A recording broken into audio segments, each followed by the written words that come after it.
This is the Tapsigner, an NFC-based Bitcoin private key storage and signing device. In today's video, I'm going to explain how it works, how to use it, and what I think of it. Let's dive in. The Tapsigner, made by CoinKite, the makers of Cold Card hardware wallet, the Sats card, and the OpenDime, is a credit card-sized NFC-based Bitcoin cold wallet. It stores your BIP32 private key, not a BIP39 seed phrase. As the name implies, the Tapsigner is used to sign Bitcoin transactions by tapping on the back of an NFC-enabled cell phone. This is a Bitcoin-only device, so your altcoins are going to need to stay in another wallet. The Tapsigner works in tandem with the iOS or Android versions of the Nunchuk Bitcoin wallet available on the respective app stores. You can also use it with the Sparrow desktop wallet if you happen to be one of the 3 people on Earth with a USB NFC chip reader for your computer. Using the Nunchuk app, the Tapsigner can act as a private key for a single SIG wallet, a multi-SIG wallet, and even a collaborative, that is with Nunchuk holding one of the keys, multi-SIG setup. Before we get into the wallet and the Tapsigner, let's take a look at the Tapsigner website. Okay, here we are at tapsigner.com. There is really not much here.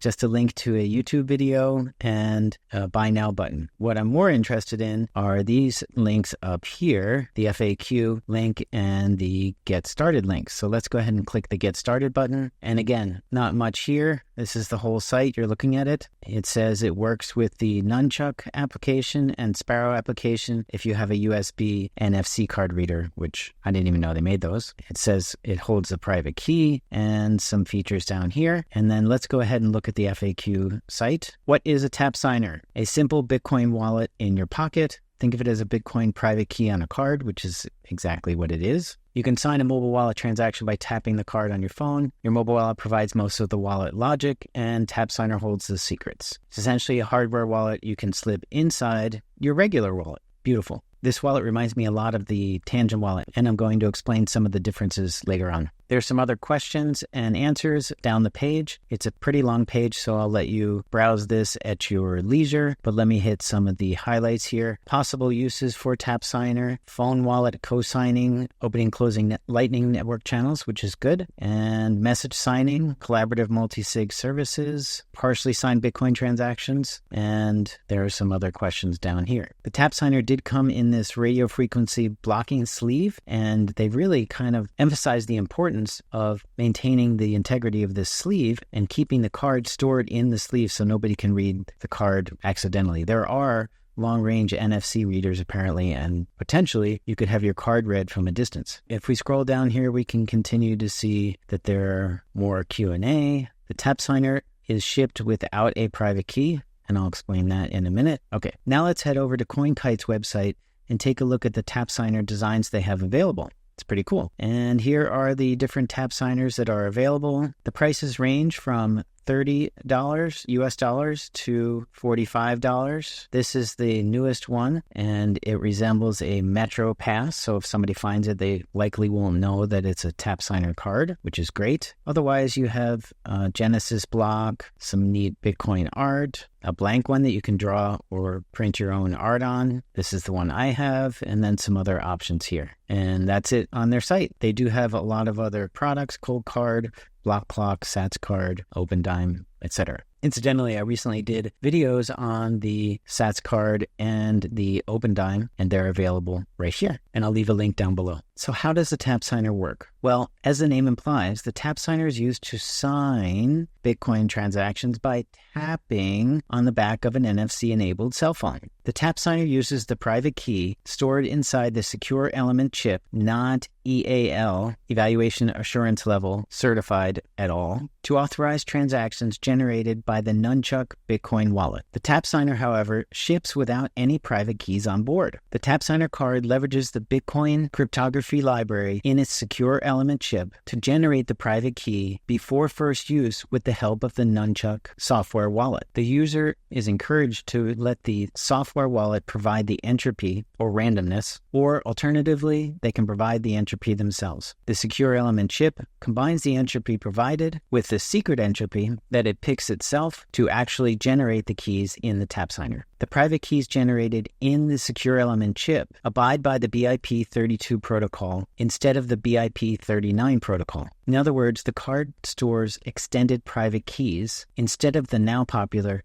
mnemonic seed phrases. In practice, this means that users interested in backing up their private key won't be able to store their backup as a 12 or 24-word seed phrase. Rather, a file containing an encrypted backup of the private key is generated. When the user requests the backup of the private key, the Tapsigner encrypts the private key with the 16-byte encryption key printed on the back of the Tapsigner card and puts it all together in an AES 128-bit encrypted file. Therefore, to recover the wallet in case of a lost Tapsigner, you will need the encrypted private key file and the encryption key printed on the back of the Tapsigner card, which is used for decryption as well. If the card is lost, the user must have these two pieces of information or all the crypto is gone. So it's important to store the encrypted backup and the encryption key printed on the back of the card and keep them separated. While the software in the wallet may prompt the user to save the file in cloud storage, it should be noted that symmetric file encryption used in this process isn't as brute force resistant as asymmetric encryption. Though the chances of compromise are very low, you should store the backup file offline and protect the encryption key in a separate place. The Nunchuk Wallet does have a Tapsigner encryption key verification process to verify that the encrypted file that you generate inside the Nunchuk Wallet to back up your Tapsigner is accurate and functioning. But if you're going to verify the backup file, you have to do it offline and on a very clean computer because your private key is going to be exposed on that computer. Okay. Let's head over to my phone, which is an iPhone, and I'll show you the Nunchuk Wallet application on the App Store, and then we'll go into the app and see how the Tapsigner works with the Nunchuk Wallet application. Okay, here we are in the App Store on my iPhone, and we're going to search for Nunchuk. There it is, Nunchuk Bitcoin Wallet. This is the application. On your phone, it would say Get rather than Open, so I'm going to press the Open button on my phone, and here we are in the Nunchuk Wallet. Now, it's important to know that this wallet application, Nunchuk, is an open source wallet and it is Bitcoin only. You cannot load Ethereum or any other altcoin onto this wallet. This is a Bitcoin only video and a Bitcoin only application, and the Tapsigner is Bitcoin only as well. Now, that out of the way, users are presented with two options here: an assisted wallet, where you would create an account and you can pay for services through the Nunchuk application for helping you develop a multi-sig wallet, or they do have inheritance planning available for $480 a year, and they have a lower assisted multi-sig account available for $120 a year. We're not going to do any of that. And at the bottom, it also says you can, if you already have an account, you can sign in. We're going to do the unassisted wallet for those who are comfortable with doing everything themselves. And that's right, we want to do the unassisted wallet. I'll explore on my own here. And this is the sort of welcome page. So if I were to quit the application and then relaunch the application, this is what I would see. And there's two main areas on the top of the page here. We have wallets. And if I press plus to create a wallet, I have the option to create a wallet or recover an existing wallet. If I press create wallet, create new wallet, I don't have any keys. So that's where the Tapsigner is going to come in. You can also work with several different hardware wallet manufacturers like Cold Card, of course. You can work with the Blockstream Jade, and I believe the Trezor and the Ledger may also connect with this Bitcoin wallet. So we're going to go back to the beginning here, and we have no keys. Well, I'll add those in a minute, but let's poke around the rest of the application. We've got the home button in the lower left. We've got services. And again, this is where they offer the opportunity for help creating a multi-sig Bitcoin wallet or inheritance planning. And I think these are great options, and I might go through them in a different video. Then there's private messaging. Again, you need an account, and then your profile back here. You have to sign in or create an account here to check your profile, and then this is where they keep all the settings. All right, back to home. If you look carefully in the upper right, there's a little NFC icon. That's actually a button, and if you click that, you can locate your phone's NFC chip, which is usually in the top of the phone, which it is on my iPhone, and then I'm going to scan the Tapsigner card and see what happens. Now it's asking me if I want to name this key, so it's adding the Tapsigner as one of the keys in a wallet. I'm not going to do that right this minute. I'm going to do it the old-fashioned way by pressing the plus next to add key. And here we have three options: add NFC key, add an air gap key, which is the Blockstream Jade, for instance, or the cold card in air gap mode, or we can add a software key, which will be generated by the Nunchuk wallet and stored in the wallet itself. So we're going to add an NFC key, and we can add a cold card. Cold card can work in NFC mode as well, just like a Tapsigner. But if you notice, one of the options is add Tapsigner. So that's how tight the integration is with the Nunchuk wallet. It's like they're made by the same company, but they're not. And then on the very bottom, it says recover Tapsigner key from backup. So again, if I had created a Tapsigner backup, which I have, and I didn't show you that because I can't undo it, but when I activated my Tapsigner card when I first received it, what you need to do when you activate the card is create the entropy for the private key, which is then generated on the card, and then also a new PIN for the card for all the future transactions. So which is what I did as well. And we're going to add the NFC key. During the process of activating the card, a backup was created, and unfortunately I didn't record that process. There are lots of videos on Tapsigner online, and some of them include a demonstration of the activation of the card. Just follow the steps, basically. So we're going to add the Tapsigner. It says a wireless NFC card that will sign transactions with a simple tap on your phone. On the next screen, place and hold your card near the top of the phone where the chip resides. Make sure to hold it until the app shows a successful notification. Ready to scan. And we're back to this name your key. We're going to call it Tapsigner. I'm going to enter the PIN. That is the new PIN that I created to replace the one that the card shipped with. And now I'm going to scan, and I'm holding it against the back of the phone, if you can't see that. And there we go.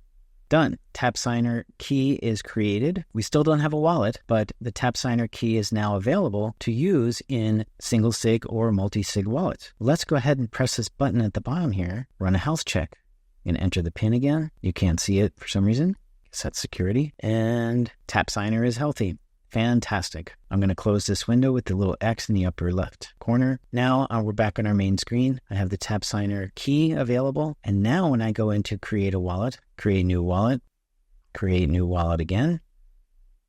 Now it's allowing me to do it. So I'm going to call this Nunchuk 1. And we have some options associated with this wallet. Custom address type. We can use the standard native SegWit, or we can use nested SegWit, which is an older protocol, or even older, which is the legacy protocol, or the brand new one, which is Taproot. I'm actually going to use Taproot and see what happens. You can also customize your wallet type using a standard wallet or an escrow wallet. We're just going to keep that as it is. We're going to continue. Okay, now I've got a warning here. To use Taproot, please note the following. Make sure if you're sending Bitcoin out of this wallet that the receiving entity is Taproot compatible.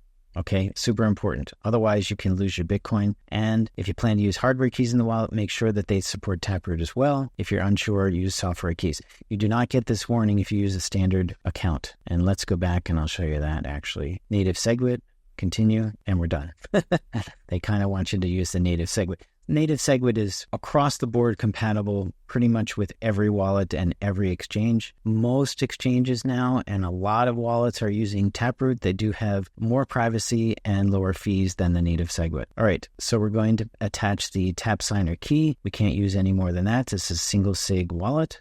Continue, and just to verify everything, we've got Nunchuk 1, single sig, standard wallet, and native SegWit. Now, this is a backup file for the wallet that you're creating. I'm not going to do this now, but if you create a multi-sig wallet using multiple keys, or you can even use multiple Tapsigners as keys if you prefer, you really need to save this BSMS file, and I can't remember what that stands for at the moment. It is very critical to restoring your account if you lose access to this wallet. You can restore it on different software like Electrum and Sparrow Wallet, but you have to have this BSMS file. Super, super important. Again, has to be stored securely. If someone gets this file, they do not have the ability to withdraw crypto.